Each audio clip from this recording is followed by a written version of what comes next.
The iron lock clicked. It sounded like a gunshot in the freezing air. Eleanor stood on the porch, clutching her 4-year-old son. Mayor Higgins pocketed the key to her own house. He looked at her heavy, exhausted frame with absolute disgust.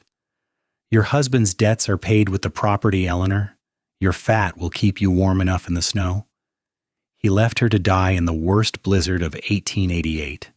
But Higgins did not just want her house for a small tax debt. He wanted the secret buried deep beneath its floorboards, a secret he was willing to kill a mother and child to keep hidden. It was a secret that would soon bring the entire corrupt town to its knees, not by the barrel of a gun, but by a single handful of black dust. Before we uncover the shocking truth Eleanor found in the ice, tell us in the comments, what country are you watching from and what time is it there right now? We love reading where our viewers are from. Now let us return to the snow. The wind did not howl. It screamed. It was a physical force, a wall of freezing iron pushing against her chest. Eleanor adjusted Tommy's weight in her arms. He was heavily wrapped in her only wool shawl, tucked tight against her collarbone. He was too quiet. That terrified her more than the ice. A crying child was a living child. A silent child was fading. She stepped off the porch. The snow was already up to her shins. It soaked through the hem of her worn cotton skirt. The fabric froze instantly, turning into a rigid blade that slapped against her calves with every heavy step. She did not cry. Crying wasted water. Tears froze on the skin and cracked the flesh. She kept her mouth shut, breathing through her nose. The air burned her lungs like inhaled glass. Main Street was empty. The town of Oakhaven was boarded up against the storm. Smoke rose from stone chimneys, painting the gray sky with signs of warmth. Warmth she was locked out of. She walked toward the end of the street. The First Methodist Church stood tall, its stained glass windows glowing orange from the oil lamps inside. Eleanor dragged her feet toward the heavy oak doors. She reached the bottom of the steps. The snow was knee-deep here. She looked up. Through the frosted glass of the rectory window, she saw Reverend Miller. He was holding a mug of tea. The firelight danced on his clean-shaven face. He looked down. He saw her. He saw a widow holding a child in a lethal blizzard. The Reverend did not drop his mug. He did not rush to the door. He simply reached out and pulled the heavy velvet curtains shut. The orange light vanished. The message was clear. Morality in this town was a commodity. An overweight, penniless widow with a dead husband could not afford a seat in the pews. Salvation was for the solvent. Eleanor turned away. She did not beg. Begging required energy. She forced her legs forward. Her boots were old. The leather was cracked. The soles were thin, worn down from years of pacing the dirt floor of her failing house. Every step was a rusted nail driving up through her heels. She adjusted Tommy again. Her arms ached with a deep, burning fire in the muscle. The town had always looked at her size with disgust. They saw her heavy frame and assumed gluttony and laziness. They did not see the years of carrying water buckets, chopping firewood, and surviving a barren farm while her husband wasted away in a bed from the coughing sickness. The smell of yeast and warm butter hit the freezing air. Miller's Bakery. The wooden sign swung violently in the wind, the rusted hinges shrieking. Her husband's sister, Sarah, owned the bakery. Blood, family. Surely blood would open a solid door. Eleanor pushed against the wind and reached the side entrance of the bakery. She knocked, hard. Her bare knuckles bled against the frozen wood. The door cracked open. The blast of heat from the massive brick ovens washed over Eleanor's face. It was intoxicating. Sarah stood in the doorway wearing a spotless white apron. Her face twisted the moment she saw Eleanor. "Sarah," Eleanor said. Her voice was cracked, raw from the cold. "Just the boy. Take Tommy. Put him by the oven." Sarah looked at the child, then at Eleanor's bulky frame shivering violently in the doorway. There was no pity in her eyes, only the cold calculation of a ledger book. "You bring the stench of the dirt road to my kitchen, Eleanor," Sarah said. Her voice was flat. "Mayor Higgins said you were evicted. You owe taxes. We are upstanding business owners. We do not harbor tax cheats." "He is your brother's son," Eleanor said. The words tasted like ash. "My brother worked himself to an early grave while you ate through his winter provisions," Sarah sneered, eyeing Eleanor's waistline. "Look at you. You have enough fat on your bones to last the freeze. The poorhouse is 5 miles down the valley road. Start walking, they take your kind." Sarah stepped back and slammed the heavy door. The deadbolt slid into place, a heavy iron clack. Eleanor stood in the alley. The smell of fresh bread faded, replaced by the sterile metallic scent of falling snow. Family meant nothing. The town had collectively agreed she was disposable, a useless, heavy woman taking up space. She turned toward the valley road. The poorhouse was 5 miles away. The snow was now up to her thighs in the drifts. The sun was dropping behind the jagged peaks of the mountains, dragging the temperature down into lethal numbers. She would not make it 5 miles. She would not make it 2. She kept walking. The edge of town faded behind her. There were no more chimneys, no more walls to block the wind. Out here, the blizzard had no master. It ripped across the open plains, burying the fences. Eleanor's legs grew heavier. The biting pain in her toes was gone. Numbness had set in. That was the final warning. Numbness meant the blood was retreating to the organs, abandoning the limbs to die. Her breathing was shallow. Tommy felt like a block of ice against her chest. Ahead, a massive dead oak tree stood alone in the white expanse. It offered no shelter, only a marker in the void. Eleanor aimed for it. It took her 20 minutes to walk 50 yards. Her breathing rasped. Her vision narrowed to a dark tunnel. She reached the base of the tree. Her knees finally buckled. She didn't fall gracefully. She collapsed like a felled beam, hitting the deep snow hard. Tommy whimpered, a weak, reedy sound. "I am here," she whispered. She did not try to stand. The fight was over. She shifted her body, turning her broad back to the wind. She unbuttoned her heavy coat. She pulled Tommy inside the lining, pressing his freezing face against the bare skin of her chest. She wrapped her massive arms around him. She used her own body, the very flesh the town despised, as a thermal blanket. She curled into a tight ball, burying her face in his hair. The snow began to cover her. It piled on her shoulders, turning her into a white mound. The cold seeped into her bones. Then, the violent shivering stopped. A strange, heavy warmth began to wash over her mind. It was peaceful. The pain was fading. She closed her eyes. A sound broke the wind, a heavy rhythmic thud, wood-splitting snow, leather creaking. A shadow broke the whiteout. A horse, massive, black as pitch. Its hooves shattered the snow crust with heavy, violent cracks. It breathed thick plumes of steam into the storm. A man sat in the saddle. He didn't wear a sheriff's badge. He didn't carry a Bible. He wore a battered Stetson pulled low and a heavy oil-stained canvas duster. This was Elias, the ghost of the valley, a man who spoke less than a stone. The town feared him. They called him broken, violent, unpredictable. He looked down at the mound of snow at the base of the oak. He didn't offer pity. His face was a mask of weathered leather and old scars. He dismounted. When his boots hit the ground, his right leg buckled slightly, a heavy, uneven limp, the permanent signature of a collapsed mine shaft years ago. He dragged his stiff leg through the drifts, stopping over Eleanor. He didn't ask what she was doing. He didn't ask if she was okay. Survival had no room for small talk. He reached down with hands that looked like carved hickory. He pulled the frozen shawl back. Tommy's face was blue. Elias didn't hesitate. He unbuttoned his heavy duster, scooped the child up with one massive hand, and slid Tommy deep into the inner pocket against his chest. He buttoned the coat over the boy. Then he looked at Eleanor. She opened her eyes. The eyelashes were heavy with ice.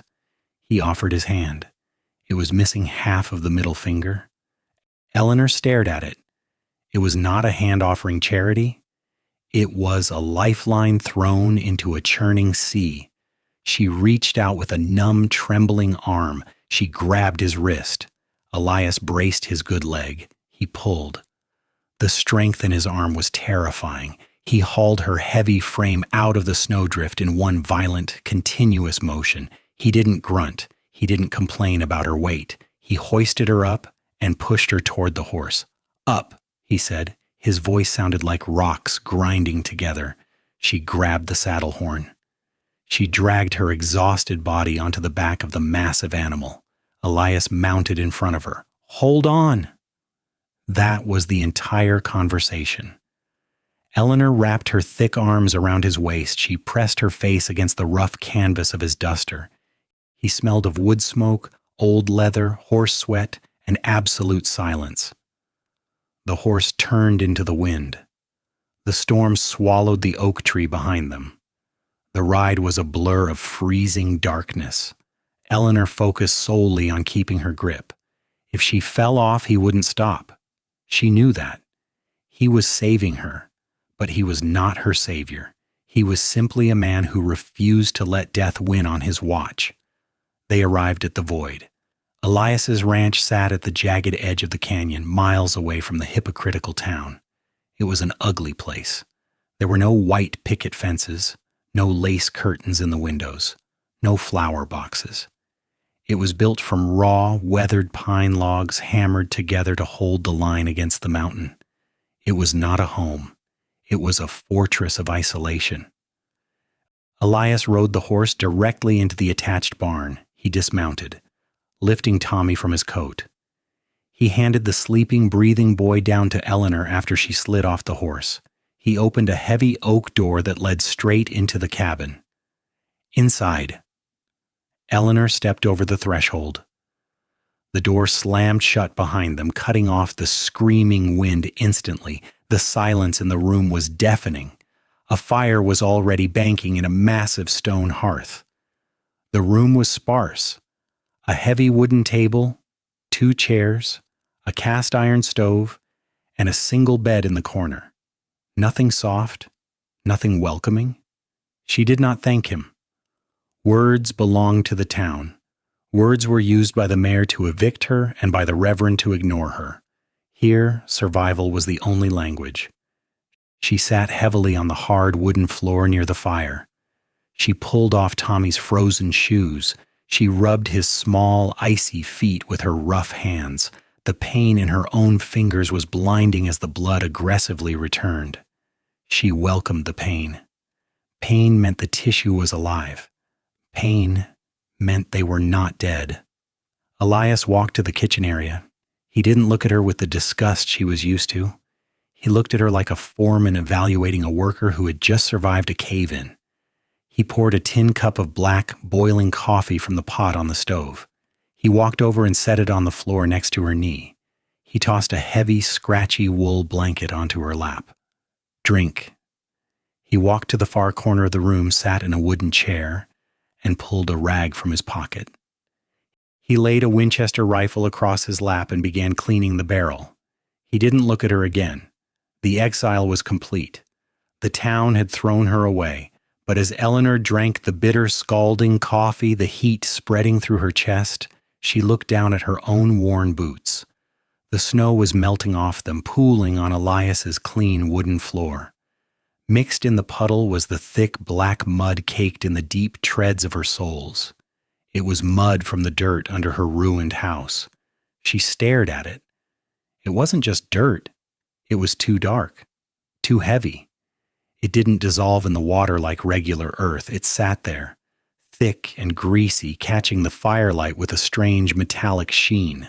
She didn't know it yet, but the town had not buried her in the snow. They had planted her, and she was about to grow into a storm that would tear them all down. The morning light was the color of dirty iron. Eleanor woke to the sound of shifting ash. The fire in the hearth was low. She lay on the hard floorboards, staring at the raw wooden ceiling. Every muscle in her heavy body throbbed. Her joints felt filled with crushed glass. She did not groan. Groaning was a luxury she could not afford. She checked Tommy. He was warm. His chest rose and fell in a steady, quiet rhythm beneath the scratchy wool blanket. She sat up. Elias was already at the table. He was repairing a broken leather bridle with a thick needle and wax thread. He wore the same clothes as the night before. He did not look at her. "Coffee is in the pot," he said. His voice was gravel. Eleanor stood. Her knees cracked loudly in the silent room. She walked to the cast-iron stove. She poured the black liquid into a tin cup. It smelled like burnt earth and rust. She drank it straight. It burned her throat, forcing her organs awake. "Thank you," she said softly, "for bringing us in." Elias stopped sewing. He didn't look up from the leather. "Keep your thanks. Charity died in this valley a long time ago. We don't use soft words here." He tied off the thread and bit it cleanly with his teeth. He stood up. The movement was jagged. He leaned heavily on the edge of the table, keeping his weight entirely off his right leg. "Here are the terms," Elias said. He finally looked at her. His eyes were flat, gray, and completely empty. "You eat what you grow or kill. You fix what you break. You keep the boy quiet when I need to sleep. There is a locked room at the back of the barn. You stay away from it." Eleanor nodded once. "I understand." "You pull your own weight," he continued. "If you do the work, you stay. If you become a burden, you walk back into the snow." "I can work," she said. Her voice was steady. She did not let her fear show. Elias looked at her thick arms and broad shoulders. He did not judge her size like the town did. He calculated her leverage and mass. "Show me." "The water trough is frozen solid. Ice is 3 inches thick. Firewood needs splitting. Pick up an axe." He limped to the door, grabbed his coat, and walked out. Eleanor dressed in her stiff, cold clothes. She stepped outside. The cold hit her face like a sheet of iron. The storm had passed, leaving behind a frozen white wasteland. The ranch was surrounded by jagged pine trees holding tons of snow. She found a secondary axe leaning against the porch railing. The wooden handle was rough and splintered. She picked it up. It was heavy. She did not have gloves. She walked toward the woodpile. Elias was already there. He was using a massive steel maul, driving it through thick oak rounds. He swung with terrifying violence. It was not a steady, peaceful rhythm of morning chores. It was a war. Eleanor set a pine log on her block. She raised the axe and brought it down. The dull blade bit into the wood. The shock wave traveled up her arms and rattled her teeth. The pain in her frozen hands was sharp. She pulled the axe free and swung again. The log split. She fell into a rhythm. Chop, split, toss. She did not think about her stolen house. She did not think about Mayor Higgins or her cruel sister-in-law. She focused on the wood. The manual labor was a physical wall she built in her mind to keep the panic out. As she worked, she watched Elias from the corner of her eye. She saw the truth behind his violence. He swung the maul. He split a large round. Then he stopped freezing mid-motion. He dropped the heavy tool in the snow. He grabbed his right thigh with both of his massive hands. He squeezed the muscle so hard his knuckles turned white. His jaw clamped shut. The tendons in his neck stood out like thick cords. He was not just working. He was outrunning something. Eleanor remembered the cruel whispers at the bakery years ago. A cave-in at the Widow's Peak silver mine. Elias had been pinned under a collapsed timber beam for 3 days. The town doctor had performed a brutal surgery to save the leg. Then, The doctor cut off his pain medicine a week later, calling him a weak-willed addict when Elias begged for relief. Elias was fighting a ghost. The leg was healed on the outside, but the crushed nerves were trapped in a permanent cycle of agony, phantom pain. The only way he could sleep at night was to work his body until it simply shut down from absolute physical exhaustion. He stood there in the snow for 2 full minutes, wrestling with an invisible fire. Then he picked up the maul. He did not look at her to see if she had noticed. He swung again. Eleanor did not ask if he was all right. That would be an insult. Instead, she picked up her axe. She raised it high and brought it down hard. The sharp crack of her axe joined the heavy thud of his maul. They worked in total silence. It was their shared armor. The first week was a brutal test of endurance. The cold was a constant, heavy resident in the cabin. Eleanor woke before dawn every day. She tackled the frozen water trough behind the barn. The ice was 3 inches thick. She used a heavy iron spud bar. She drove the thick metal down using the pure mass of her heavy shoulders. The ice cracked. She scooped the sharp, freezing shards out with bare hands. The water bit into her skin like acid. She carried the heavy wooden buckets back to the cabin. Her back ached. She did not stop. She washed their clothes in a large tin tub. The water was barely above freezing. She scrubbed Elias's stiff canvas shirts with coarse lye soap.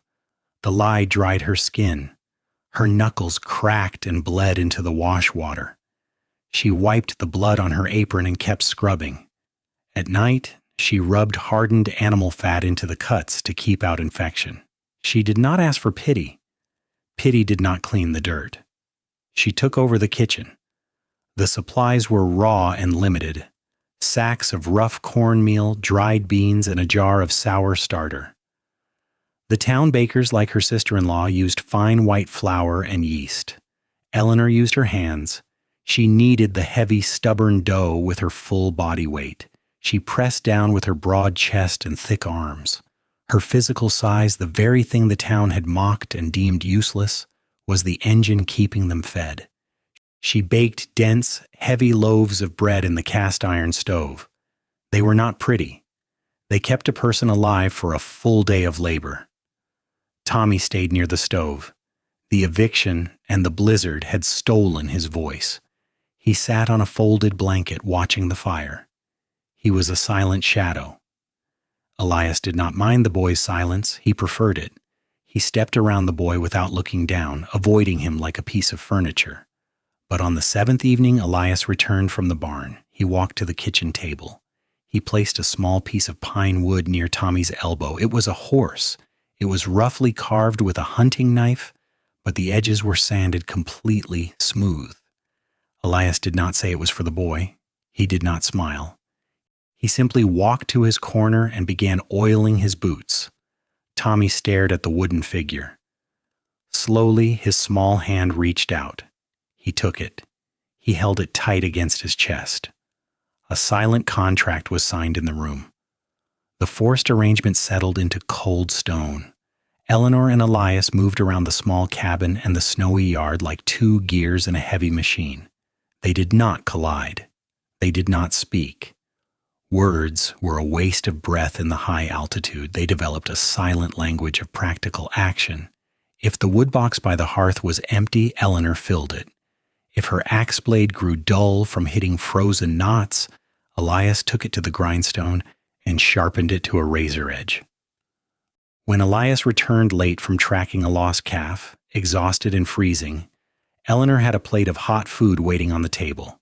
She did not tell him to eat. She simply set it down. She watched him constantly. She studied the mechanics of his pain. He worked the ranch with a limping, self-destructive fury. The phantom pain in his ruined leg was a daily, invisible fire. She saw the exact moments it hit him. He would be carrying a bale of hay. He would freeze. His jaw would lock tightly. A muscle in his cheek would twitch. He would grip his thigh with fingers like iron claws, trying to crush the nerve endings into submission. He would stand perfectly still for 3 minutes, swallowing the agony down into his stomach. Then he would pick up the hay and keep walking. He refused to let the pain stop his labor. Eleanor understood this deeply. She refused to let the town's judgment and her total exile stop her from surviving. She carried the weight of her past just as he carried his ruined leg. They were two broken things holding up a heavy roof in the snow. One evening, Elias sat by the fire repairing a harness. Eleanor sat across the room patching a hole in Tommy's coat. Elias looked up. He watched her thread the needle. He watched her thick, capable hands moving with precise, heavy rhythm. He looked at the stacks of split wood outside the window. He looked at the clean floor. He looked at the heavy bread on the counter. He did not see a fat, worthless widow. He saw a survivor. He saw an equal. "The wind is shifting south," Elias said. It was the first time he had spoken an unnecessary sentence in a week. "Snow will melt soon. The mud will be deep." Eleanor did not look up from her sewing. She pulled the thread tight. "I can handle the mud," she said quietly. Elias looked back down at his leather harness. "I know you can." The silence returned, but it was no longer heavy. It was a shield they had built together. The town of Oakhaven and their cruel laws felt very far away, but beneath the floorboards of her old house, the black dirt waited. The storm was over, but the reckoning was just beginning. The deep freeze arrived in the second week of January. The temperature dropped so low that the nails in the cabin walls began to pop with the sound of pistol shots. The wood was shrinking. The house was groaning under the weight of the mountain. Eleanor did not complain about the cold. She simply stuffed the cracks in the logs with old rags and mud. She began the heavy work of the sanctuary of chores. This was the only way she could stop her mind from returning to the image of Mayor Higgins holding her house key. Every morning she hauled 40-pound sacks of grain from the barn to the chicken coop. The snow was a thick white glue that tried to pull her boots off with every step. She used her full weight to break a path. Her thighs burned. Her breath came in short, jagged gasps that froze into ice on her wool collar. She did not stop until the path was clear. Labor was her meditation. If her muscles were screaming, her heart could not cry. In the afternoon, she worked in the barn. Elias had a massive, rusted iron plow that needed the old grease stripped and replaced. Eleanor took a stiff wire brush and a bucket of kerosene. She spent 4 hours on her knees in the freezing dirt of the barn floor. She scrubbed until her shoulders were numb. She scrubbed until the grease under her fingernails was a permanent black stain. While she worked, her eyes drifted to the back of the barn. The locked door Elias had warned her about. It was built of heavy oak planks, reinforced with iron straps. There was no window. No light came from underneath it, but sometimes, when the wind died down, Eleanor heard a sound. It was not an animal. It was a rhythmic, metallic tapping, clang, clang, clang. She did not approach it. She had nowhere else to go. Curiously, was a luxury for people with homes. For an exile, obedience was the only currency. One evening, the wind shifted to a predatory howl. The cabin shook. Elias came inside, his face white with frostbite. He did not go to the fire. He went to the kitchen and grabbed a bottle of raw grain alcohol. He drank 3 heavy swallows, his throat working hard. He looked at Eleanor. His eyes were bloodshot. "The north fence is down," he said. "The timber wolves will be smelling the calves by midnight." He grabbed his rifle and his heavy coat. He did not ask her for help. He did not expect it. Eleanor stood up. She did not put on a shawl. She put on her heavy canvas work coat. She tied a piece of rope around her waist to keep the wind from whipping her clothes. "The boy is asleep," she said. "I am coming." Elias stared at her for a long second. He looked at her broad, solid stance. He saw the calluses on her hands. "Keep your head down. Don't lose the line of the rope." They stepped out into the blackness. The blizzard was a physical wall of needles. They walked into the dark, connected by a single length of hemp rope. Elias led the way. his heavy limp exaggerated by the deep snow. Eleanor followed, using her mast to anchor them against the gusts that tried to blow them off the ridge. They reached the broken fence line. A massive pine limb had crushed the cedar posts. The calves were huddling in the corner of the paddock, their eyes wide and white with terror. In the darkness beyond the torchlight, Eleanor saw them. Yellow eyes, 6 pairs, moving in a slow, hungry circle. Elias did not fire the rifle. Ammunition was expensive. He handed the rifle to Eleanor. "If they lunge, aim for the chest. I need to reset the posts." Eleanor took the heavy Winchester. The metal was so cold it tried to peel the skin from her palms. She braced the stock against her heavy shoulder. She stood like a stone monument. She did not tremble. She had faced Mayor Higgins. She had faced the judgment of the Reverend. A wolf was a simple, honest threat. Elias worked with a desperate, grinding speed. He lifted the fallen timber limb, his muscles bulging until they threatened to tear. He hammered the cedar posts into the frozen earth with a heavy sledgehammer. Every strike was a grunt of pain. Eleanor watched his leg buckle twice. He stayed up. A wolf lunged. It was a gray blur of fur and teeth. Eleanor did not scream. She pulled the trigger. The recoil slammed into her shoulder, a familiar, solid kick. The wolf dropped. The others vanished into the black trees. Elias finished the last post. He did not thank her for the shot. He gathered his tools. They walked back to the cabin in silence. Inside, the heat of the fire felt like a physical blow. Eleanor stripped off her frozen coat. Her ribs ached where she had braced the rifle. She felt a strange, cold satisfaction. She was not a fit mother according to the town. She was not a proper woman according to her sister-in-law, but she was the woman who held the line. Elias sat at the table. He took another drink of the alcohol. He looked at Eleanor as she stirred the pot of bean soup. "You've handled a rifle before," he said. "My husband was sick for 2 years," Eleanor replied. She did not look up. "If I didn't shoot, we didn't eat." Elias nodded. He reached into his pocket and pulled out a small, heavy iron key. He set it on the table. "The back room in the barn. It's a forge. The chimney is cracked. I can't fix it with my leg the way it is. If you're as good with a trowel as you are with an axe, the mortar is in the shed." It was not a gift. It was a new assignment.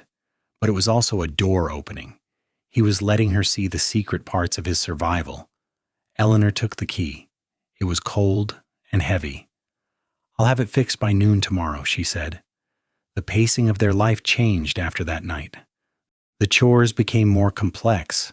The trust was not built on words, but on the shared weight of survival. Eleanor scrubbed the floors, she baked the heavy bread, she repaired the fences, and she kept the boy safe. She used the physical labor to bury her grief so deep that it became part of the foundation of the ranch. By the end of the 2nd month, the overweight widow who had been thrown into the blizzard was gone. In her place was a woman made of iron and mountain air. Her clothes hung differently on her heavy frame. Her eyes were no longer downcast. She had found a sanctuary in the work. And Elias had found a partner who didn't ask him to be anything other than a man who survived. The forced arrangement was no longer forced. It was the only thing in the world that made sense. The deep freeze held the valley hostage for 8 brutal weeks. The thaw finally began in the middle of March. The transition was not gentle. The snow did not simply melt. It turned into a heavy gray sludge that clung to everything. The sound of dripping water echoed constantly against the raw pine logs of the cabin. The cold was no longer dry and sharp. It was wet, seeping deep into the marrow of the bones. Eleanor sat by the cold stone hearth. The morning fire had burned down to white ash. Tommy slept on his folded pallet in the corner. His breathing was slow and even. Elias was outside. She could hear the heavy, rhythmic scrape of his iron file against the rusted hinges of the barn door. Eleanor held her left boot in her lap. The leather was stiff and cracked from the constant cycle of freezing and thawing. The thick sole was beginning to peel away from the heel. She needed to clean it before she could attempt to stitch it with wax thread. She took a stiff iron brush. She drove the wire bristles deep into the thick treads of the boot. Clumps of dried mud fell onto the hearthstones. Eleanor stopped brushing. She stared at the dirt. This was not the light, loose topsoil of Elias's ridge. This was the mud from the crawl space of her old house. She had gone down there on her hands and knees the night before Mayor Higgins locked her out, desperately trying to pry up a floorboard to hide her small tin of savings. The dirt on the hearth did not crumble like dry earth. It broke into heavy, solid fragments. Eleanor reached down. She picked up a chunk the size of a walnut. She rubbed it between her calloused thumb and her thick index finger. The texture was wrong. It was greasy. It did not turn to dust.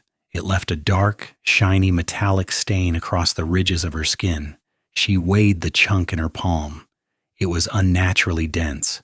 It held too much mass for its size. She stood up.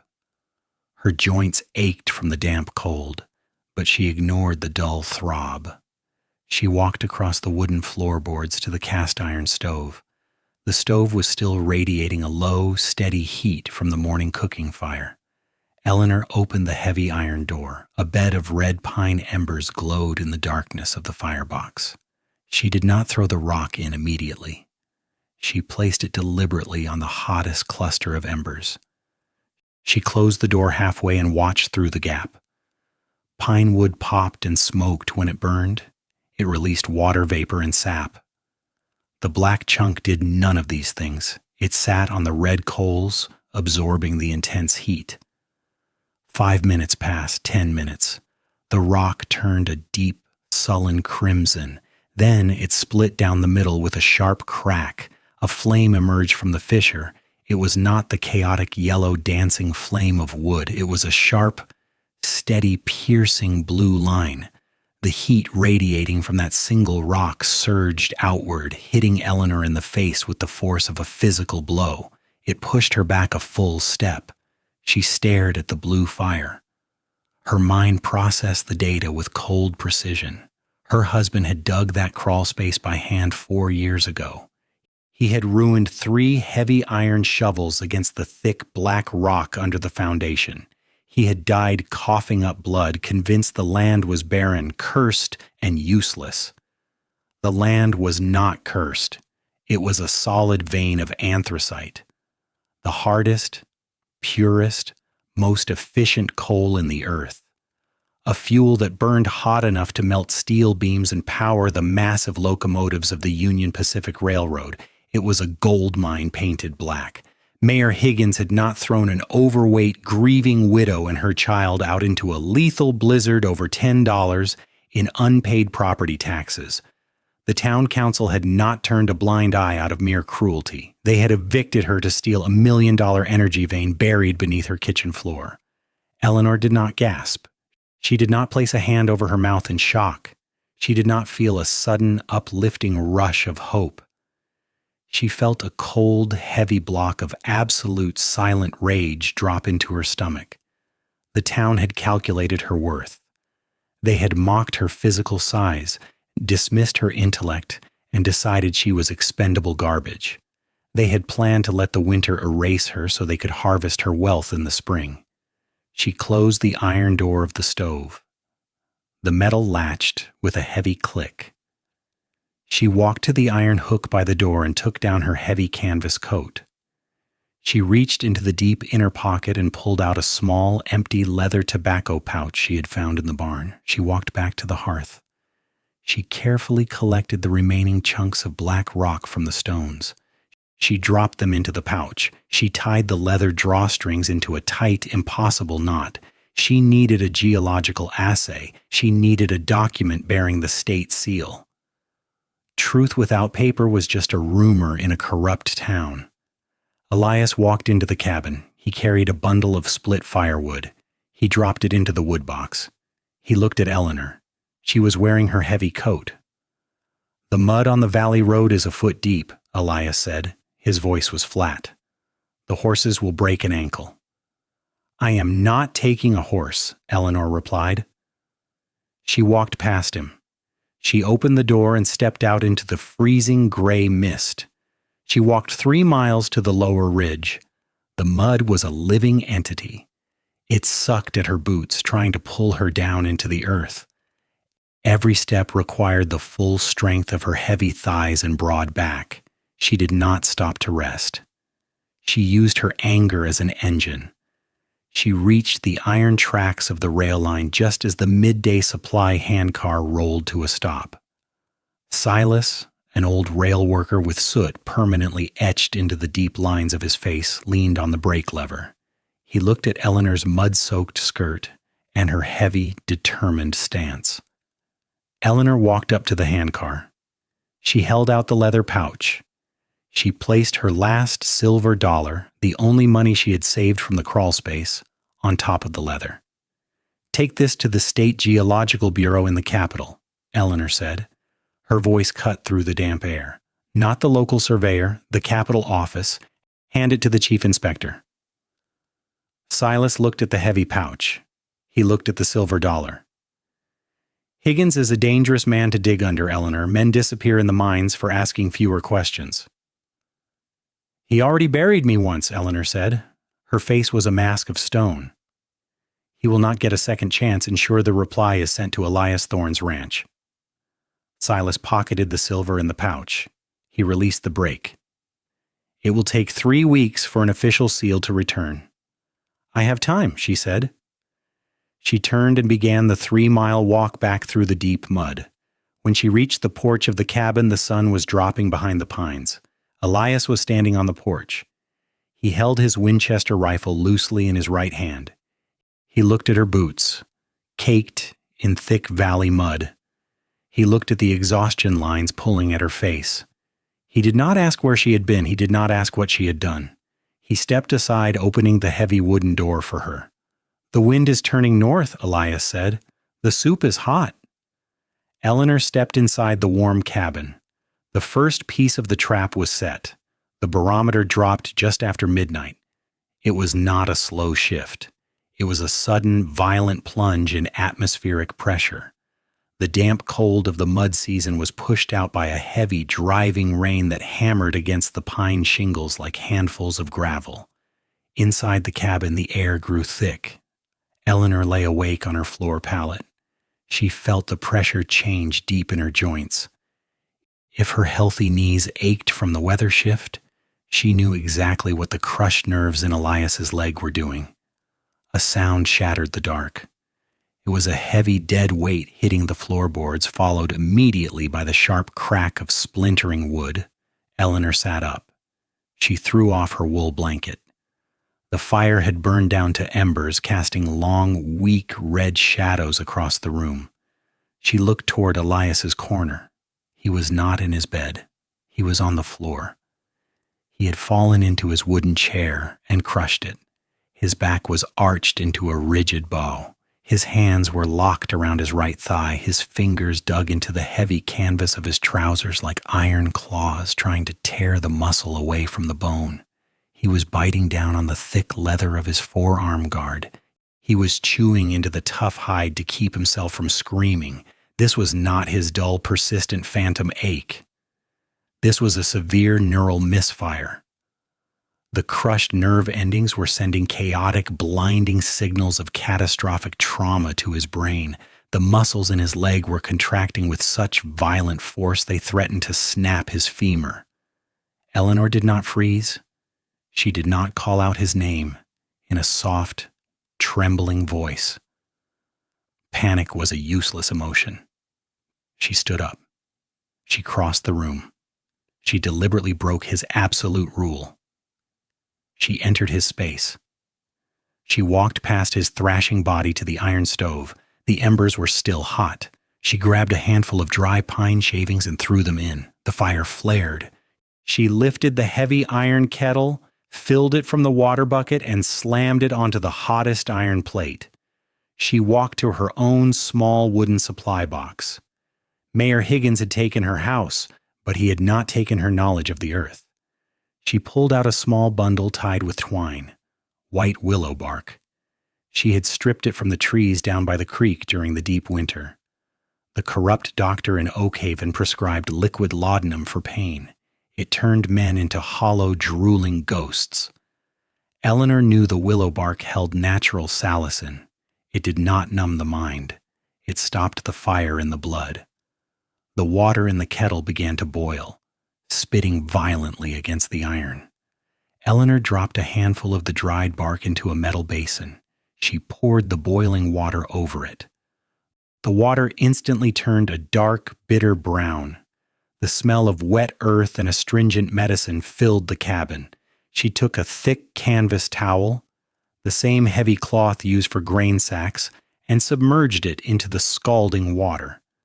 She let the cloth absorb the boiling salicin. She used a pair of wooden tongs to pull the canvas out.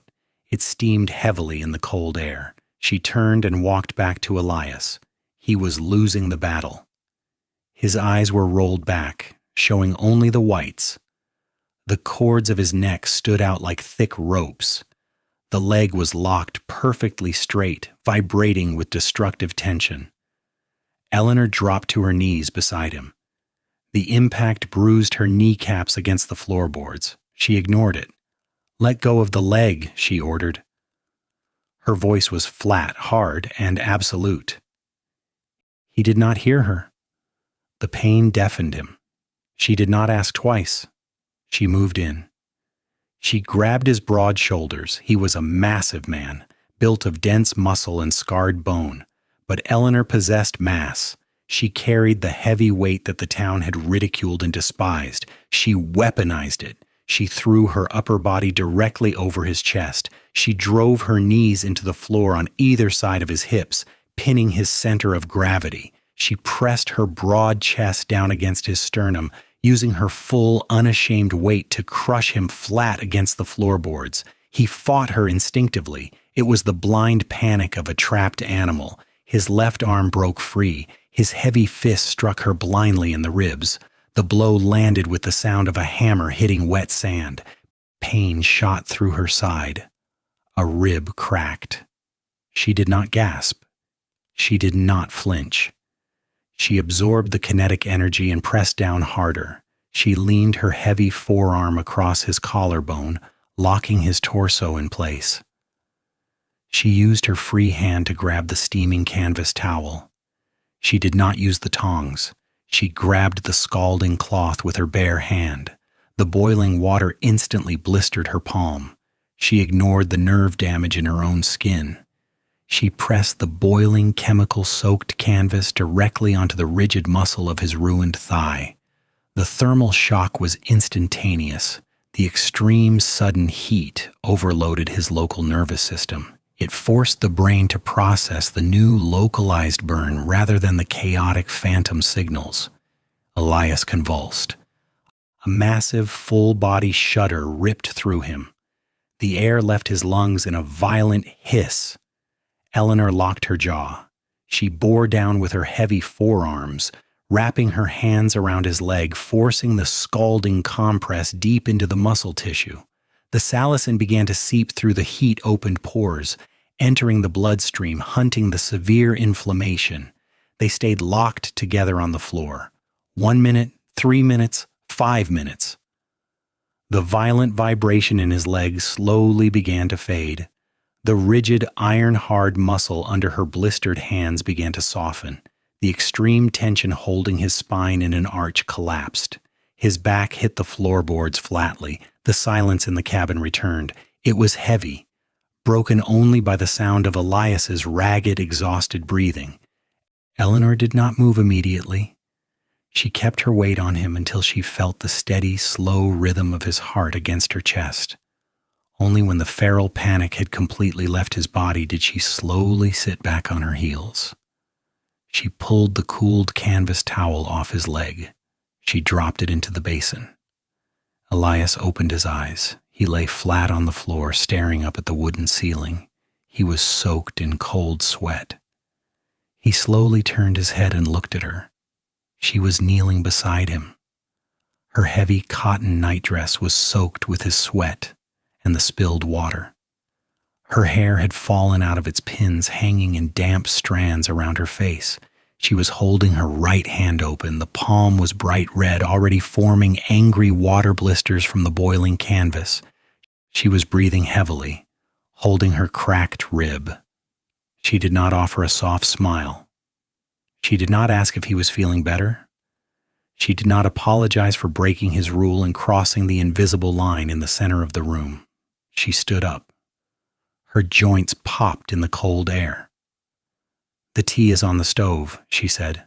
"Drink it when you can stand." She turned her back to him. She walked across the room, lay down on her floor pallet, and pulled the scratchy wool blanket over her shoulders. Elias did not speak. He watched her back in the dim light of the embers. The physical distance between them had been crossed. The emotional wall he had built to survive his exile had just been shattered by the sheer, unyielding force of a woman who refused to let him suffer in the dark. The morning light cut through the mist like a dull iron blade. Eleanor was already standing at the cast iron stove. She moved with a stiff, heavy efficiency. The heavy iron skillet scraped against the burner as she pushed the morning cornmeal flat. Her cracked rib throbbed with a sharp, stabbing heat every time she inhaled.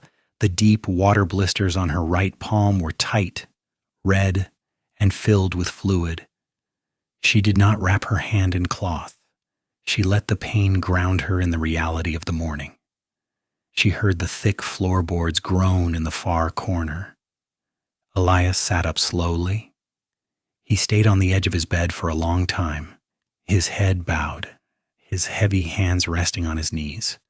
Usually the first physical movement of his day was accompanied by a sharp intake of breath and a white-knuckled grip on the bed frame to brace against the waking fire in his leg.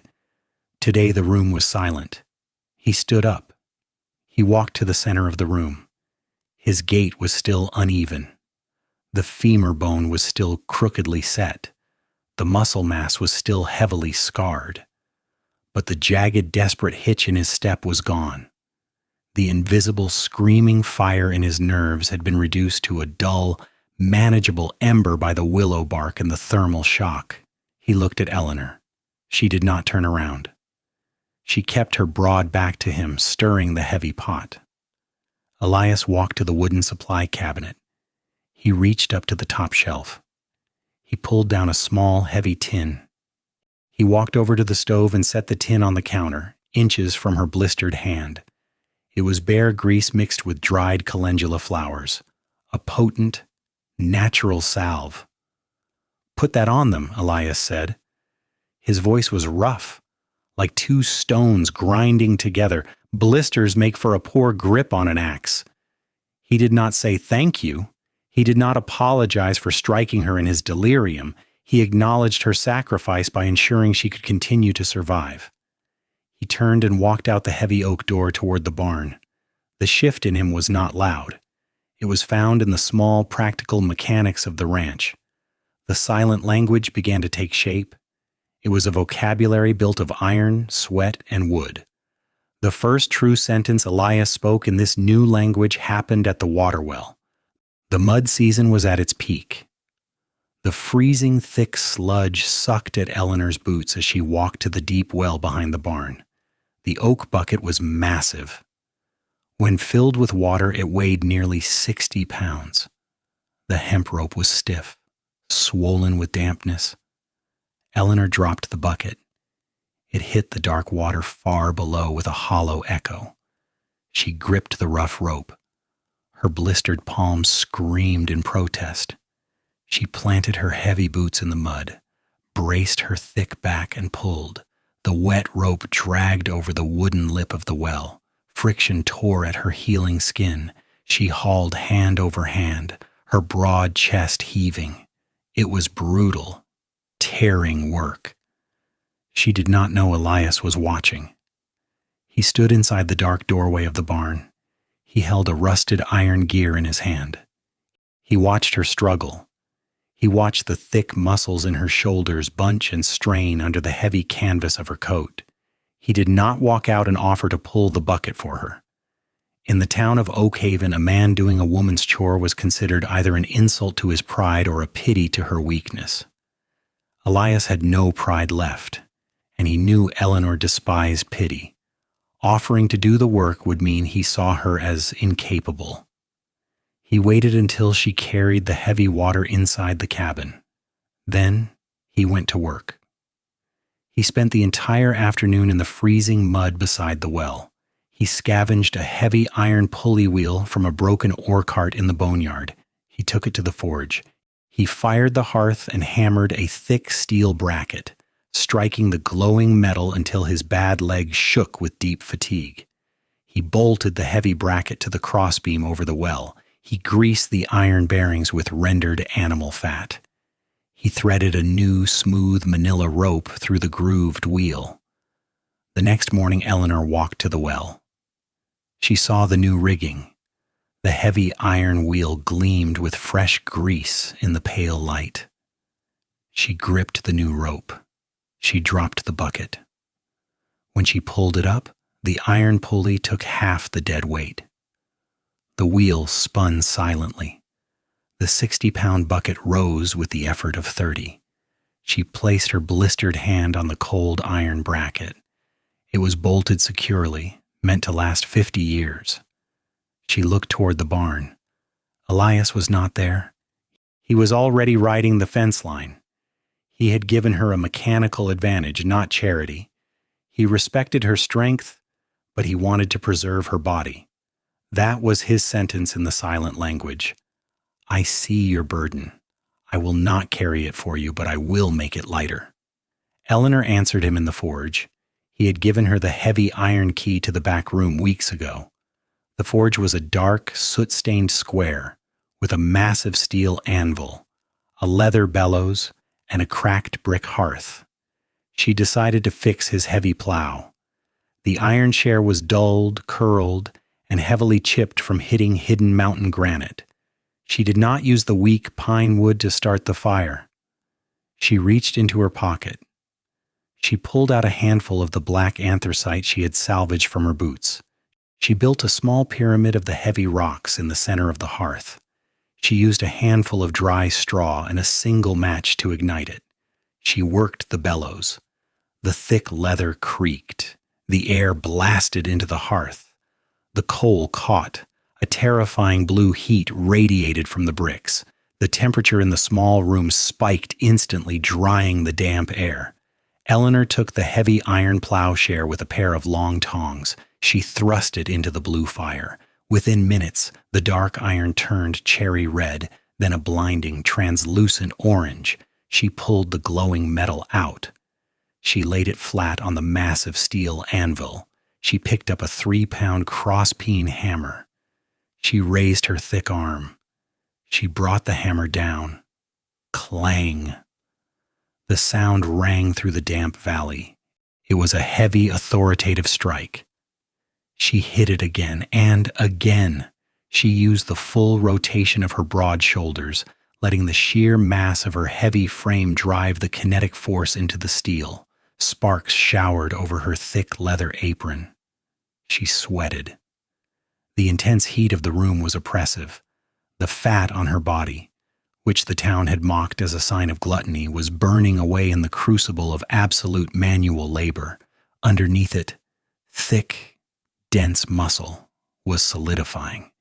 She was not becoming thin. She was becoming a human engine. She struck the steel until her forearms burned and her cracked ribs screamed. She shaped the chipped edge back into a lethal, sharp wedge. She plunged the glowing iron into a wooden barrel of dark oil to temper it. The oil boiled and screamed, sending up a thick plume of black smoke. She pulled the plowshare out. It was perfect, black, sharp, and unbreakable. She carried the heavy piece of iron out into the yard. Elias was returning from his patrol. He stopped his black horse near the porch. Eleanor walked to his heavy wooden plow frame. She dropped the newly forged share at his boots. It landed with a dull, heavy thud in the mud.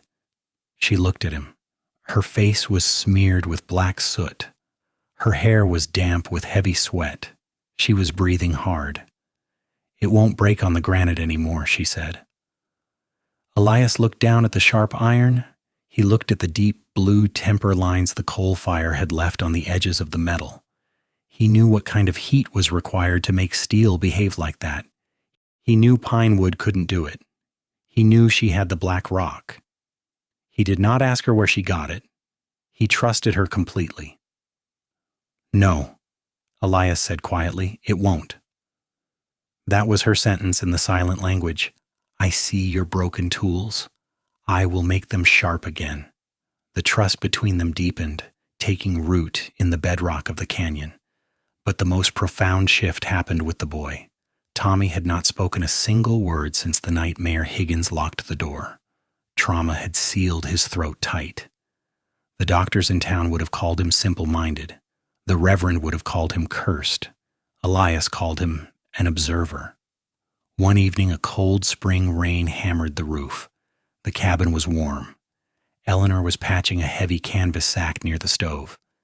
Elias sat at the massive wooden table, working on a complex leather harness for the draft horse.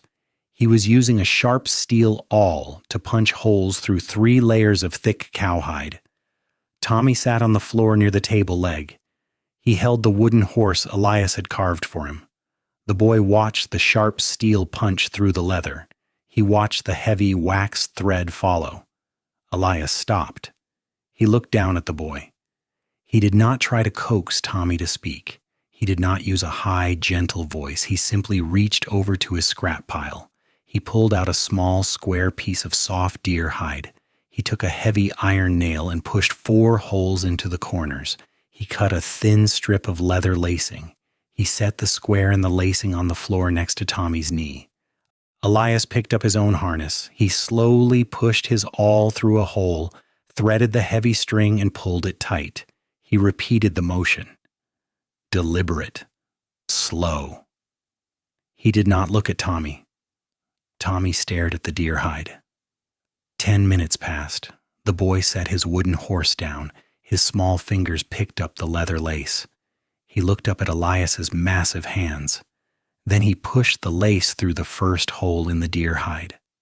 Elias saw the movement from the corner of his eye. He didn't smile.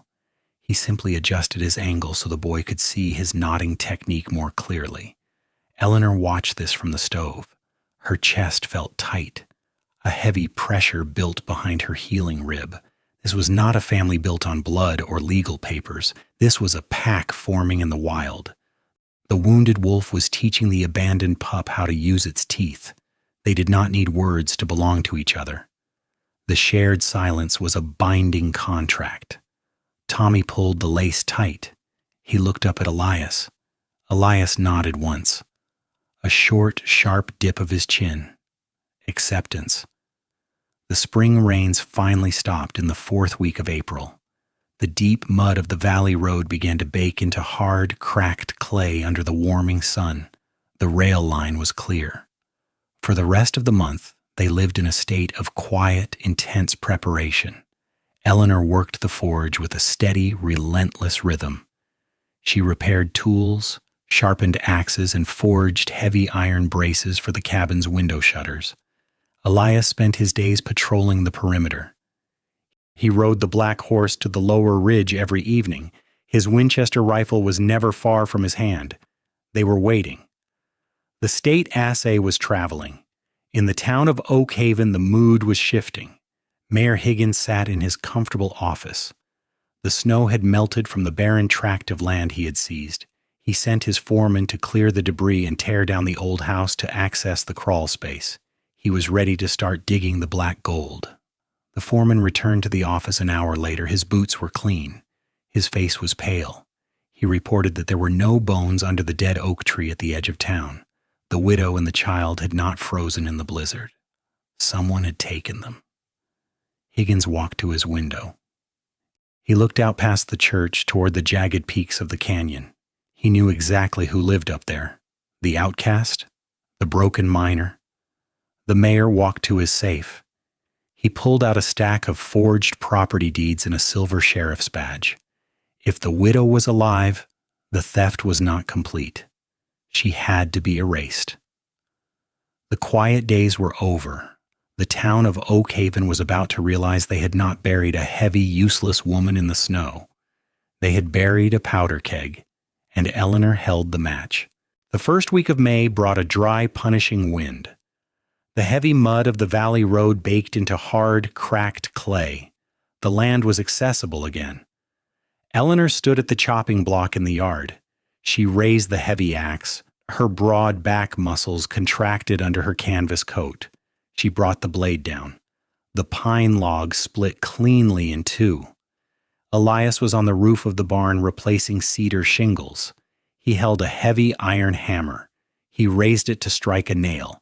He stopped. The hammer hovered in the air. He turned his head toward the canyon trail. Eleanor stopped chopping. She felt the vibration through the thick soles of her boots before she heard the sound, a low, rhythmic drumming against the hardened earth. Elias looked down the trail. A thick ribbon of brown dust rose against the pale blue sky. 6 riders. They were moving fast, pushing their horses hard up the incline. Elias dropped the hammer. It slid down the pitch of the roof and hit the dirt with a dull thud. He climbed down the wooden ladder. He did not run. Running signaled panic. He walked with his heavy, deliberate gait toward the cabin. Eleanor did not drop her axe in the dirt. She drove the blade deep into the chopping block. She turned and walked inside. The cabin instantly became a fortress. Eleanor walked to the corner. Tommy was sitting on the floor, lacing a piece of leather. She reached down and picked him up. The boy did not make a sound. She carried him to the massive cast iron stove. She placed him in the narrow, reinforced gap between the heavy iron firebox and the thick stone hearth. It was impenetrable from the windows. "Stay down," she said. Her voice was flat and absolute. Tommy nodded once. He pulled his knees to his chest. Elias walked through the door. He went directly to the gun rack on the wall. He took down the Winchester rifle. He pulled a small cardboard box of heavy brass cartridges from the shelf. He loaded the magazine.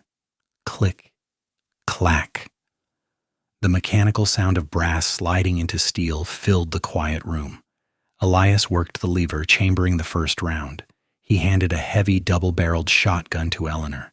He didn't ask if she knew how to hold it. He knew she did. Eleanor cracked the breech open. 2 thick brass shells sat in the chambers. She snapped the barrel shut. The heavy clack echoed off the pine walls. She held the weapon pointing down at the floorboards. They stood side by side in the center of the room. They waited. The sound of hooves grew deafening. The jingle of silver spurs, the harsh creak of saddle leather, the heavy breathing of overridden horses. The riders breached the tree line and entered the yard. Mayor Higgins rode at the front on a fine chestnut gelding. He wore a clean, tailored wool suit that looked absurd against the harsh landscape.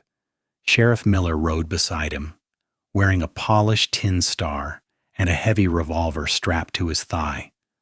4 deputies followed behind them. They were not actual lawmen. They were hired thugs from the town saloon, carrying rusted rifles and coiled ropes. They pulled back on their reins. The horses blew hard, stomping the dry earth, kicking up clouds of yellow dust. Higgins looked at the cabin. He saw the new heavy iron braces forged onto the window shutters. He saw the perfectly sharp plowshare resting by the barn. He saw the stacks of split wood. This was not the rotting shack of a starving, helpless widow. It was a stronghold. Elias stepped out onto the porch. He did not raise the rifle.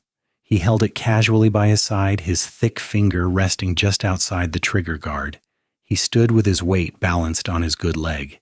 His face was a mask of old leather and deep scars. "You are trespassing," Elias said. His voice carried across the yard like a physical weight. Higgins smiled. It was a thin, cruel tear in his face. "We are enforcing the law, Elias," Higgins said. He reached into his tailored coat. He pulled out a folded piece of heavy parchment bearing a red wax seal. Eleanor Vance is a ward of Oakhaven. She owes delinquent taxes. Furthermore, she fled town property with stolen goods. There are no stolen goods here, Elias said. He did not blink. She is the stolen good, Sheriff Miller said. He rested his hand heavily on the grip of his revolver. The town council determined she is unfit to care for herself or the boy. She is a danger to her own health. She is going to the poorhouse. The boy goes to the orphanage. It is for their own good. Eleanor stepped into the doorway. She did not hide behind Elias's broad shoulders. She stepped fully out onto the wooden porch. She wore her heavy canvas coat. The black soot from the forge was still smeared across her forehead. The burns on her hands had hardened into thick, impenetrable calluses. She looked massive, unmovable, a woman built of iron and mountain air. Higgins looked at her. His arrogant smile faltered for a fraction of a second. She was supposed to be dead in the snow. She was supposed to be a frozen lump of fat and rags. "You look terrible, Eleanor," Higgins sneered, recovering his composure. He aimed for her deepest insecurities. "Living like a wild animal in the mud with a crippled outcast. You always were a heavy burden. Don't make the sheriff use force. Give us the boy." Eleanor looked at the sheriff. She looked at the hired thugs. She did not feel fear. She felt the heavy, dark truth waiting to be exposed. "I am not going anywhere," Eleanor said, "and my son is staying exactly where he is." Higgins sighed loudly, feigning exhaustion for the men behind him. He looked at Elias, attempting to divide them. "Elias, be reasonable," Higgins said, his tone dripping with fake sympathy. "She's a pig in the mud. She ate her husband into an early grave, and now she's going to drag you down with her. You don't want this trouble. Tell her to give up the boy, and we'll leave your ranch in peace." Elias looked at Higgins. His gray eyes were completely dead. Elias looked at Higgins. His gray eyes were completely dead. The dry wind blew a stray piece of tumbleweed across the hardened mud of the yard. It caught against a heavy cedar fence post and stopped. Elias did not raise his voice. He did not need to. He shifted his grip on the heavy wooden stock of the Winchester. His thick, calloused thumb rested on the steel hammer. He pulled it back. Click. The sound was sharp, metallic, and absolute. It echoed off the raw pine logs of the cabin. He raised the long barrel exactly 2 inches. He did not aim at Higgins's chest.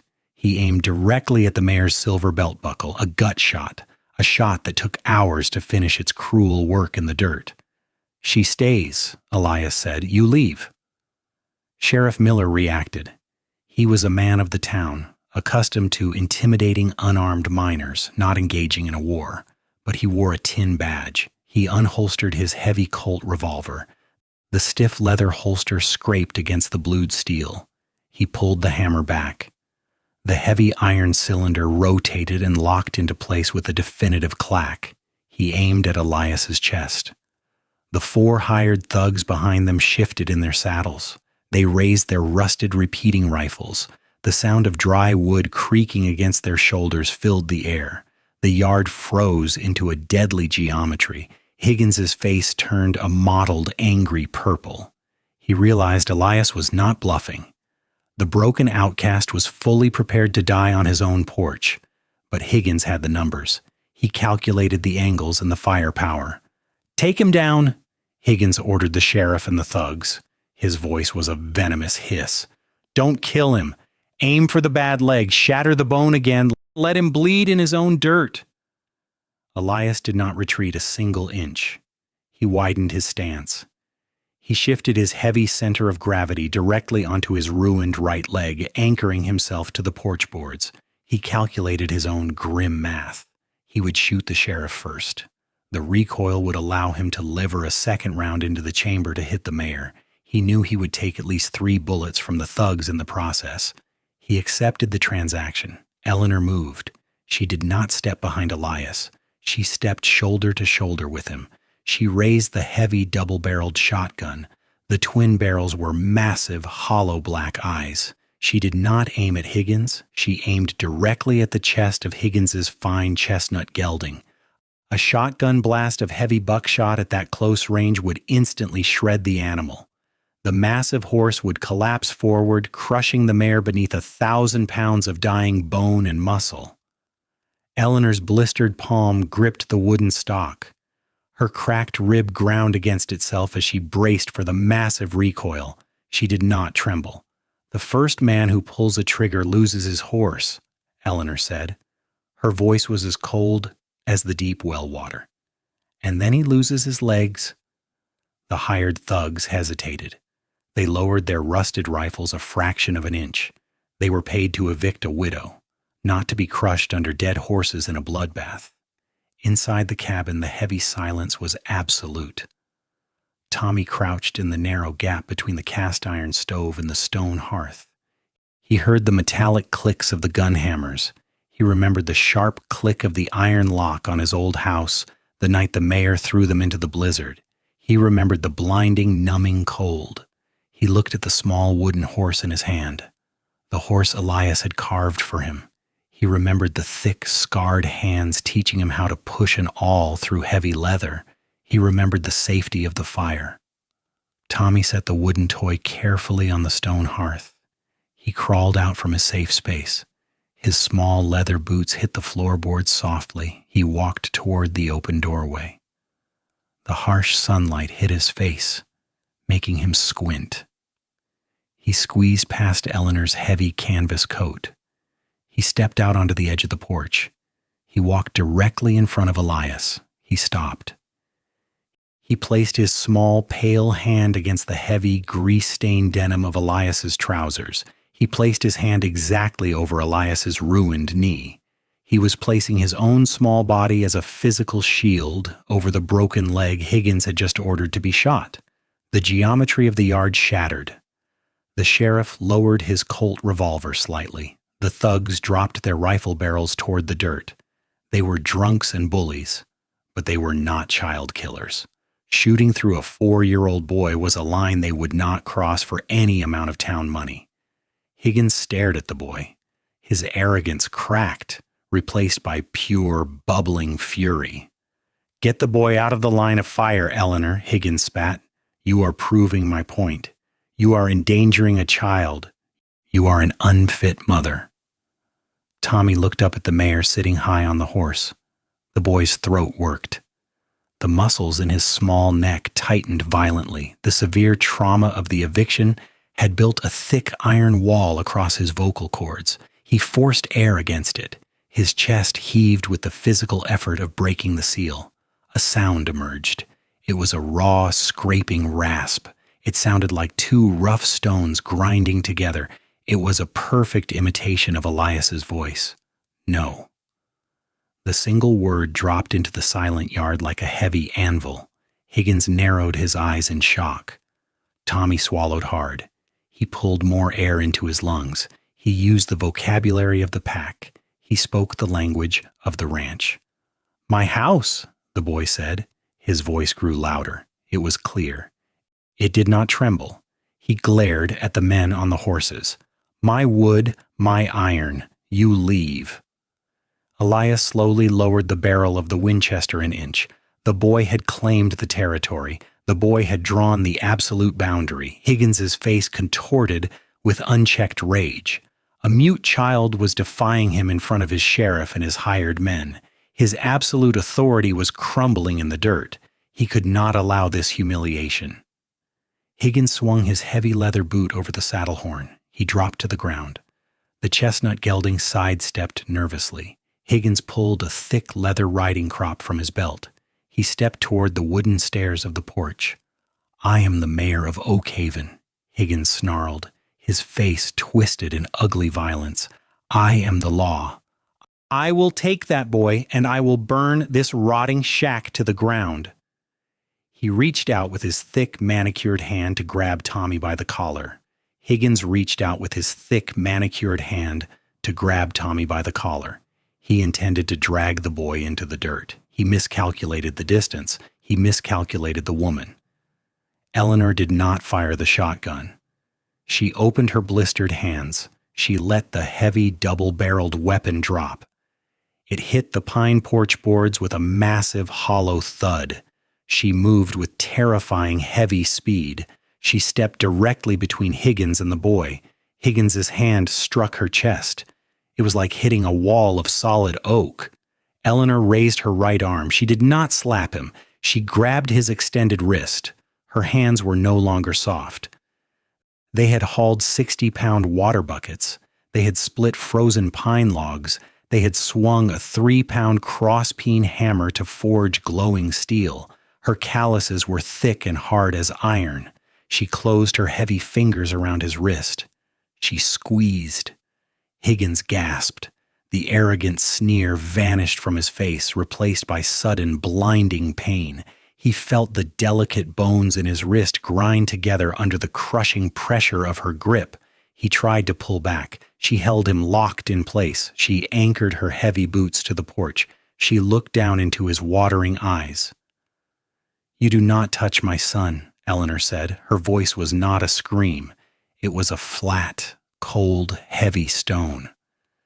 She twisted her broad shoulders and shoved him backward. She used her full, unashamed mass. The kinetic force traveled through her arm and slammed into Higgins's chest. He was thrown off balance. His polished leather boots slipped on the edge of the wooden stair. He fell backward off the porch. He hit the hard, baked clay of the yard flat on his back. The air rushed out of his lungs in a sharp, pathetic wheeze. A cloud of yellow dust rose around his tailored wool suit. Sheriff Miller tensed. He tightened his finger on the trigger of his Colt revolver. "Hold your fire," Elias said. His voice cut through the dust. The barrel of his Winchester was still aimed squarely at the sheriff's gut. She dropped her weapon. "This is a civil matter now." Higgins scrambled in the dirt.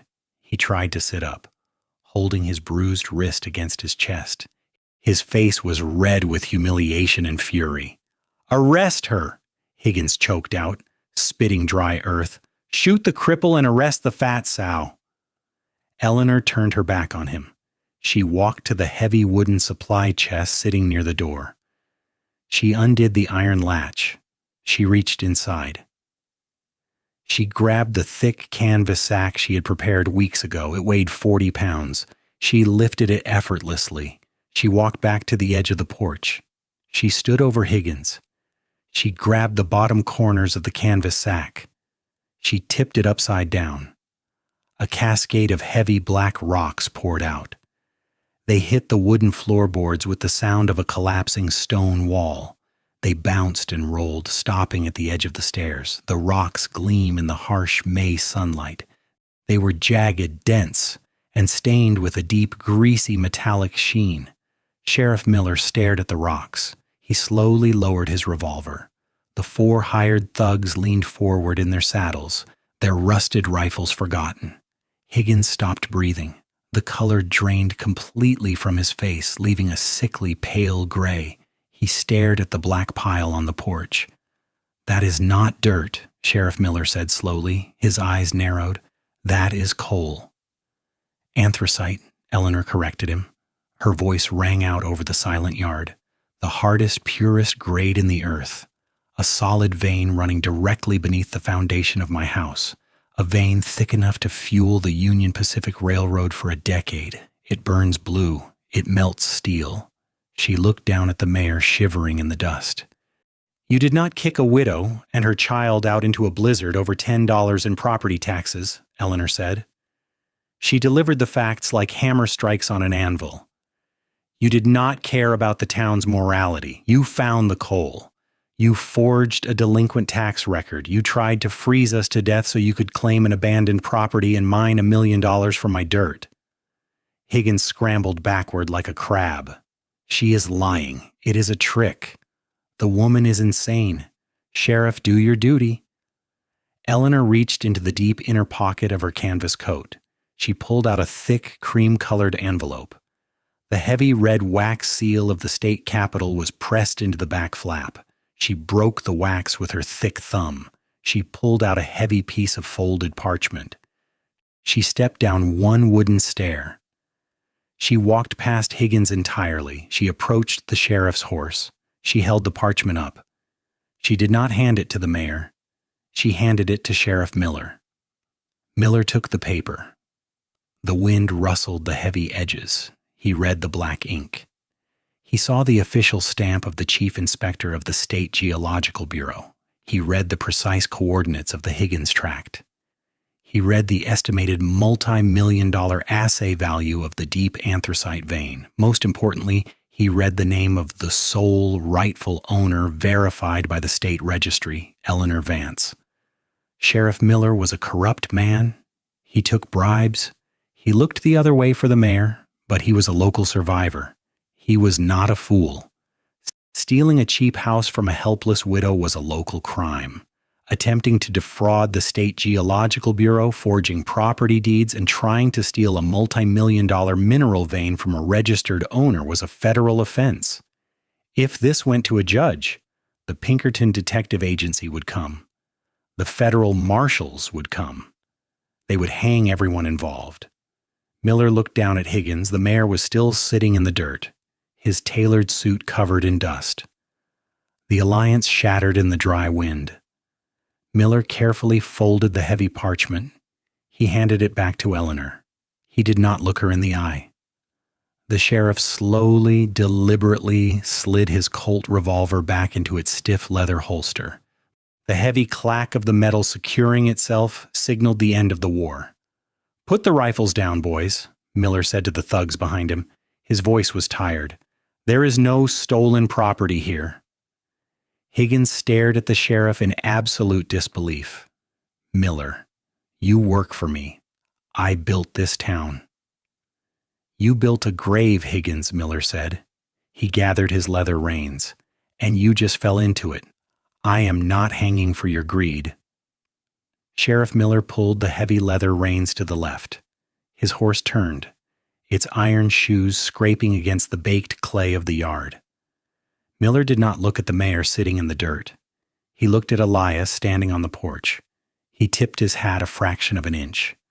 A silent, grudging acknowledgement of a lost war. "Let's ride," Miller said to his men. The 4 hired thugs turned their horses. They did not hesitate. They dug their spurs into the flanks of their mounts. The horses surged forward, eager to leave the tension of the canyon behind. The sound of their hooves pounded a retreating rhythm into the dry earth.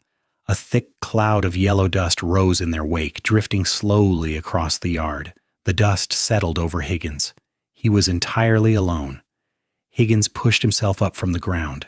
His right wrist was swollen, the skin already turning a deep, ugly shade of purple under his cuff. He brushed his tailored wool suit with his good hand. The action was useless. The fine fabric was permanently ground with the coarse dirt of the Elias Thorne Ranch. He had lost his expensive felt hat in the fall. It lay upside down near the water trough. He looked at the black rocks scattered across the porch. He looked at the heavy, soot-stained woman standing above him, the woman he had calculated to be a worthless, freezing pile of fat. She had shattered his empire with a handful of coal and a piece of paper. Higgins pointed a trembling finger at Eleanor. He tried to summon his authority one last time. "This is not over," Higgins said. His voice was thin and dry. "The town council will condemn this land. We will take it through eminent domain. You will not see a single dime." Elias stepped down one wooden stair. His heavy boots hit the wood with a dull thud. He lowered the barrel of the Winchester rifle. He did not point the weapon at the mayor's chest. He pointed the black steel barrel directly at the head of the fine chestnut gelding Higgins had ridden up the mountain. "Leave the horse," Elias said. The words were flat, carrying no anger, just absolute consequence. Higgins froze. "What are you talking about?"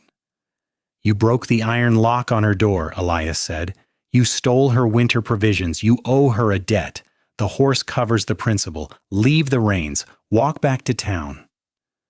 Higgins stared at him. The valley road was 3 miles of cracked clay and sharp stones. The afternoon sun was brutal. He was a man accustomed to cushioned carriages and fine leather saddles. Walking the valley road in a ruined suit was a public execution of his dignity. "You cannot steal my horse," Higgins choked out. Elias slowly pulled the hammer of the Winchester back. Click. "It is a civil matter," Elias repeated the sheriff's words. He looked at the horse, then back to Higgins. "Walk." Higgins looked down the long, empty dirt road. He looked at the dead, empty gray eyes of the broken miner.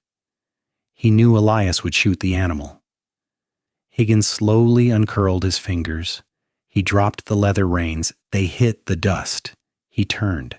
He did not look back at the cabin. He began to walk. His expensive, polished leather boots dragged in the dirt. He took one step, then another. The distance stretched infinitely before him. He was a small, broken man walking into a massive, unforgiving landscape. The yard fell into total silence. Eleanor stood on the porch. She watched the mayor shrink into a dark, pathetic dot against the horizon. She felt the sharp, hot pain of her cracked rib pressing against her lung. She felt the throbbing water blisters on her palm. She did not lean against the wooden railing for support. She stood perfectly straight. She looked down at the black anthracite rocks scattered across the floorboards. She did not cheer.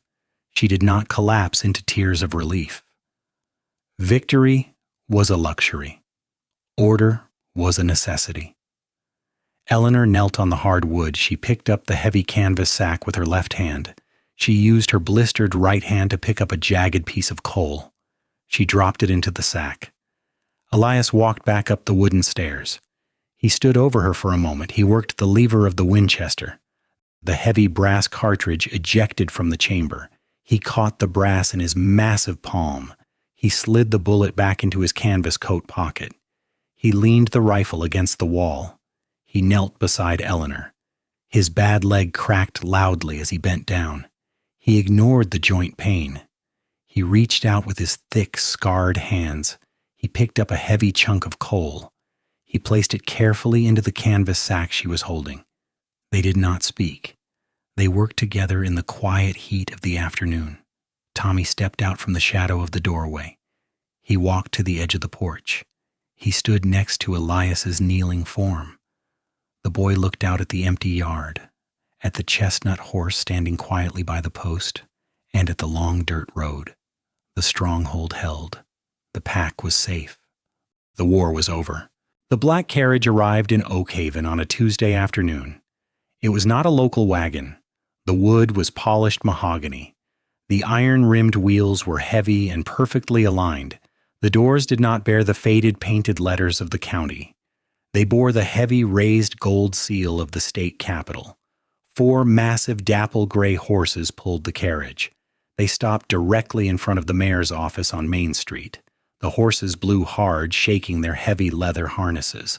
The silver buckles jingled in the quiet air. The town of Oakhaven stopped. The blacksmith lowered his heavy hammer, letting it rest on the anvil. The Reverend Miller stepped out onto the porch of the First Methodist Church, holding his thick leather Bible. Sarah, Eleanor's cruel sister-in-law, pushed open the heavy wooden door of the bakery. She wiped her flour-covered hands on her white apron. She stared at the gold seal on the carriage door. The carriage door opened. A man stepped down onto the wooden boardwalk. He was not a gunfighter. He did not wear a Stetson or a canvas duster. He wore a perfectly tailored dark gray suit. His boots were polished black leather. He carried a heavy rectangular briefcase made of thick oxhide with brass corner guards. His face was sharp, pale, and completely devoid of emotion. This was Chief Inspector Sterling from the State Geological Bureau, a man whose authority superseded the local law, the county judge, and the town council combined. Mayor Higgins stepped out of his office. He looked exhausted. His tailored suit was clean, but it fit him loosely now. His right wrist was heavily wrapped in white cotton bandages, locked in a stiff wooden splint. He had walked 3 miles in the dirt. He had survived the humiliation of the Valley Road, but the psychological rot had set in. Higgins forced a smile. It was a weak, brittle thing. He extended his left hand toward the inspector. "Inspector Sterling," Higgins said. His voice lacked its usual booming authority. "We received the telegraph yesterday. We are honored to have the state capitol visit Oakhaven. I have prepared the ledgers for your routine audit." Sterling did not take the mayor's hand. He looked down at the extended fingers. He looked at the bandaged wrist. Sterling set his heavy briefcase flat on the wooden lid of a water barrel. He snapped the twin brass latches open. The mechanical clack was loud in the silent street. He reached inside. He did not pull out a routine audit book. He pulled out a thick stack of heavy parchment. The top page bore a massive red wax seal. "Mayor Higgins Uradike," Sterling said. His voice was a flat, bureaucratic monotone. It carried no anger. It carried absolute ruin. "I am not here for a routine audit." Sterling unfolded the top document. He held it up so the gathered townspeople could see the heavy black ink.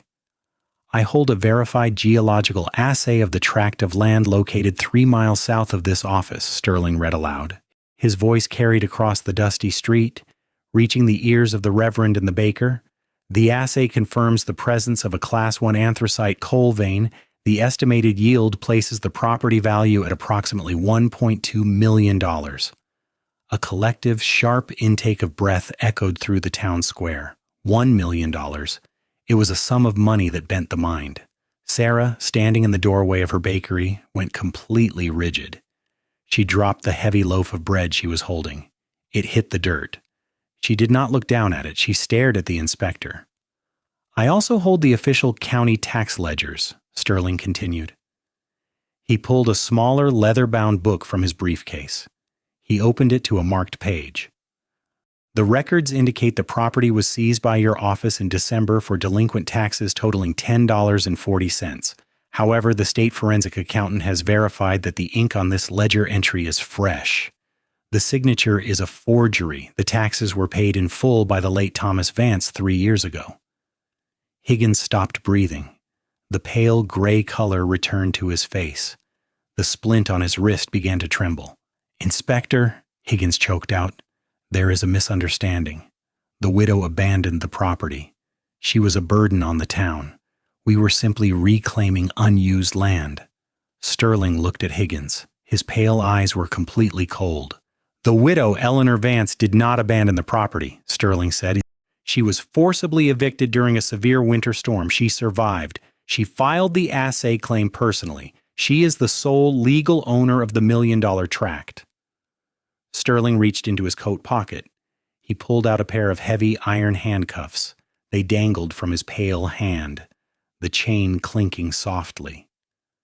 "Mayor Higgins, Sterling said, by the authority of the governor, you are under arrest for grand larceny, forgery of municipal documents, and the attempted theft of federal-grade mineral resources.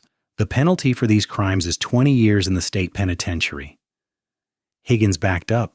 His heel hit the wooden step of his office. He looked desperately down the street. "Sheriff Miller," Higgins yelled. His voice cracked with panic. "Sheriff, arrest this man. He has no jurisdiction here." Sheriff Miller stepped out from the shadows of the alley beside the bank. He walked slowly toward the boardwalk. He did not unholster his Colt revolver. He did not look at the mayor. He walked directly up to Inspector Sterling. Miller reached into his pocket. He pulled out his tin star. He placed it carefully on the lid of the water barrel, right next to the inspector's briefcase. "The mayor is unarmed, Inspector," Miller said quietly. "He will not resist." Higgins stared at the tin star sitting on the barrel. The last pillar of his empire collapsed. Sterling stepped forward. He grabbed Higgins's left arm. He snapped the heavy iron cuff around the mayor's wrist. He grabbed the splinted right arm, ignoring Higgins's gasp of pain, and locked the second cuff into place. The heavy click of the locking mechanism echoed off the buildings. The town of Oakhaven watched in absolute silence. They had condemned a woman because of her heavy body and her poverty. They had agreed to let her freeze to death to save the town $10. Now that same woman owned the earth beneath their feet, and the man who led their hypocrisy was wearing iron chains. The transfer of property took 3 hours. Eleanor sat in the back room of the Oakhaven Bank. The bank president, a man who had actively ignored her eviction during the blizzard, now sat across from her.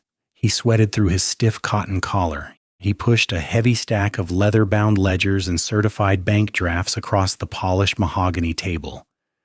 The initial payout from the State Geological Bureau for the mining rights was immense. It was more capital than the entire town generated in a decade. Eleanor did not smile.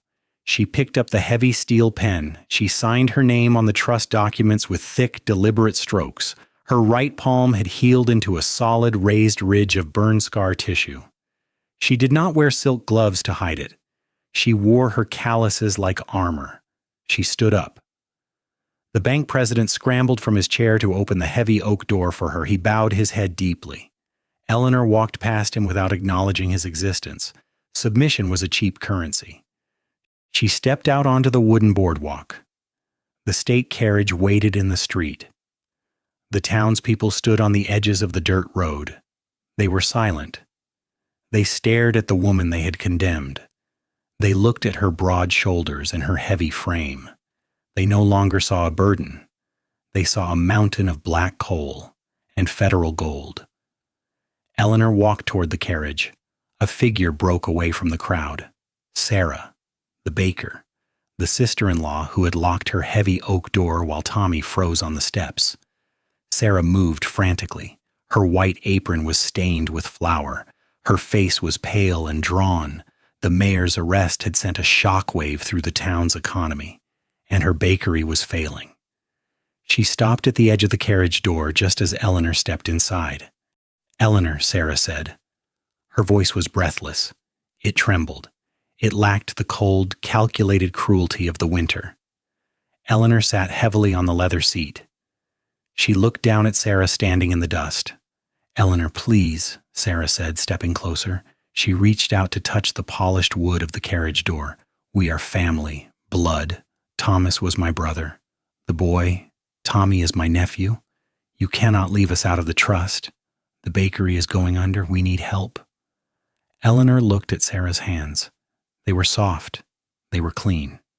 They had never hauled a 60-pound water bucket through freezing mud. They had never held a scalding canvas towel against tearing muscle to save a man's life. "You owe us," Sarah panicked, her voice rising in pitch as she sensed the impenetrable wall. "You lived in my brother's house.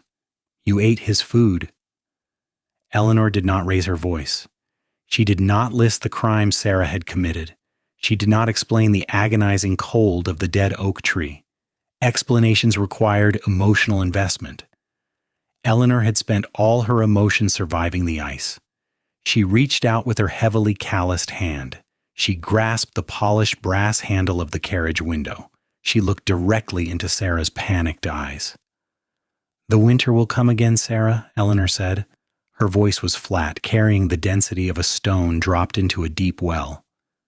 "Save your flour." Eleanor turned the brass handle. The thick pane of glass rose from the door panel. It slid upward with a smooth mechanical hum.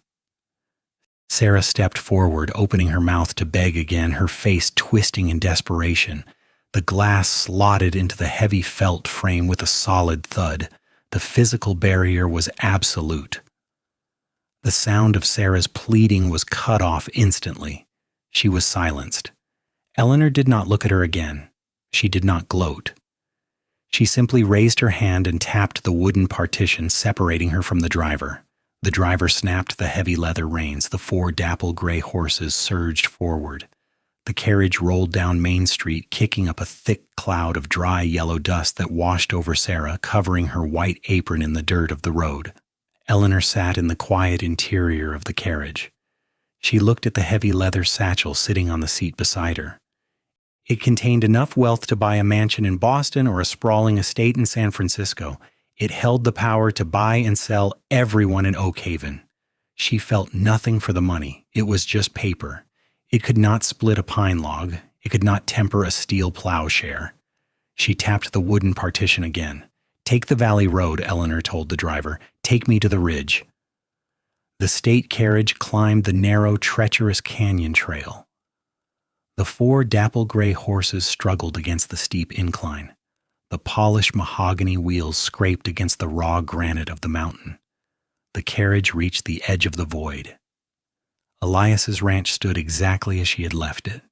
There were no lace curtains. There were no white picket fences. It was a fortress of weathered pine logs holding the line against the sky. The carriage stopped in the dirt yard.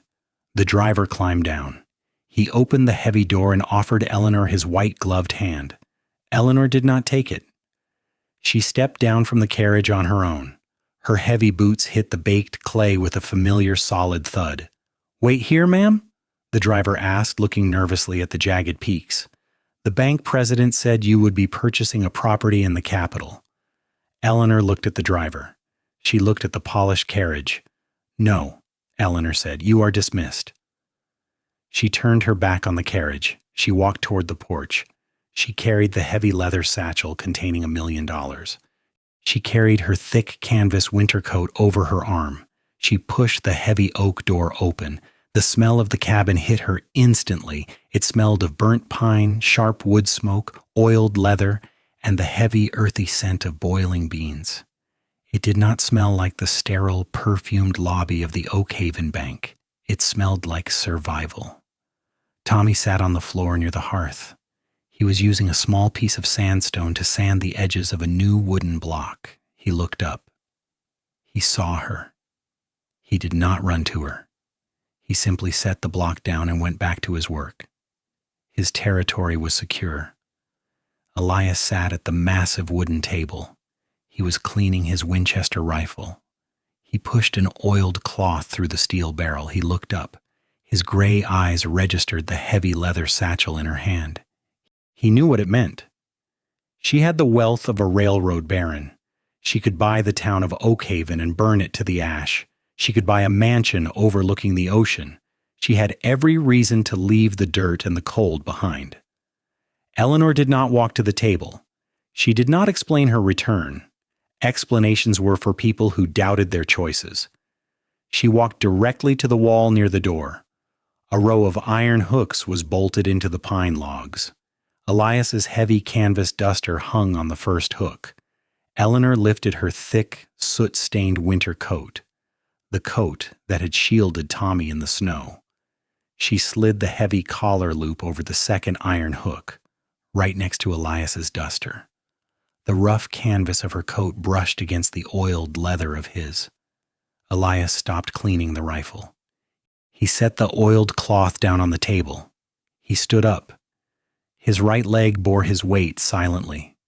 He walked across the room to his wooden toolbox. He opened the lid. He reached inside and pulled out a heavy iron hammer. He reached into a small tin and pulled out a thick 3-inch square-cut iron nail. He walked to the door. He stood beside Eleanor. He did not look at her. He looked at the iron hook holding her coat. The old nail securing the hook was rusted and slightly loose from the shifting wood of the winter freeze. Elias placed the sharp tip of the new iron nail against the metal base of her hook. He raised the heavy hammer. Clang! He struck the nail. The sound rang through the small cabin, a sharp, defining strike. Clang! He drove the iron deep into the dense heartwood of the pine log. Clang! The nail head sank flush against the metal plate. It locked the hook permanently into the structure of the house. A hurricane could not tear it off the wall. Elias lowered the hammer. He looked at the coat. He turned his head and looked at Eleanor. She looked back at him. Her broad shoulders relaxed.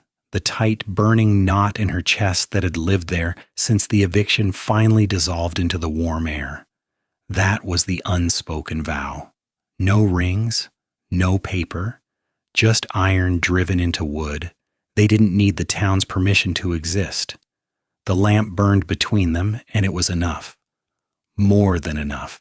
It was everything.